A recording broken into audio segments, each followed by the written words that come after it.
Bonsoir. On dit souvent que les femmes sont bavardes. On l'a constaté aujourd'hui, mais il faut dire qu'on leur donne tellement peu souvent la parole qu'on comprenne qu'elles la gardent très longtemps.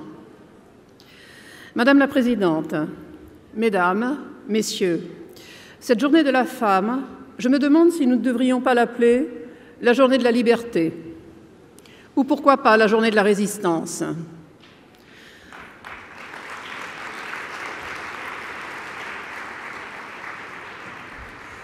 En tout cas, cette journée de la femme, je pense que nous pouvons la dédier aux femmes enfermées dans le camp d'Ashraf.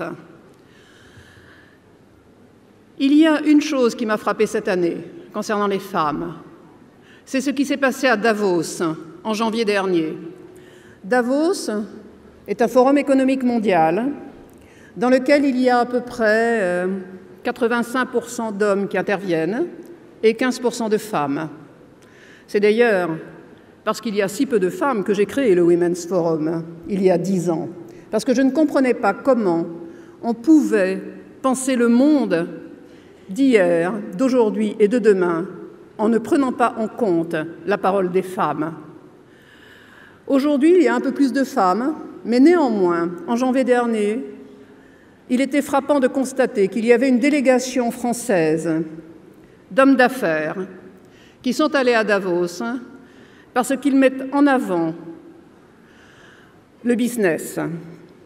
On comprend que le business soit important, mais le business est tellement mieux quand il est fait dans une démocratie, quand il est fait avec une démocratie.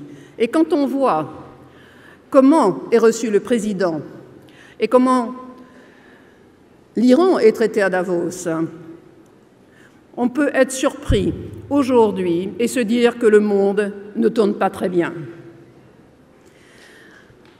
Je suis et je serai, je crois, toujours surprise tant que l'on ne donnera pas plus la parole aux femmes, tant qu'on ne donnera pas plus de liberté aux femmes pour s'exprimer, et pas seulement dans des conférences comme celle d'aujourd'hui, réunissant des femmes. Là où les femmes auront véritablement gagné, c'est lorsqu'elles seront à 50% présentes dans toutes les conférences internationales. Et la parité ne suffit pas, car la parité, la plupart du temps, est une question de loi et de quotas. Or, les quotas ne sont jamais bons. Je veux dire qu'il faut d'abord privilégier la confiance dans les femmes et l'intelligence des femmes avant d'imposer les quotas. Donc il y a vraiment beaucoup de choses qui ne tournent pas rond dans ce monde.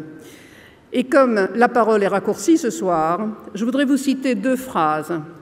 Une de Horace, qui a dit « Qui a confiance en soi conduit les autres ». Je pense, Madame Radjavi, et j'espère que vous garderez cette confiance en vous, car nous avons besoin de vous.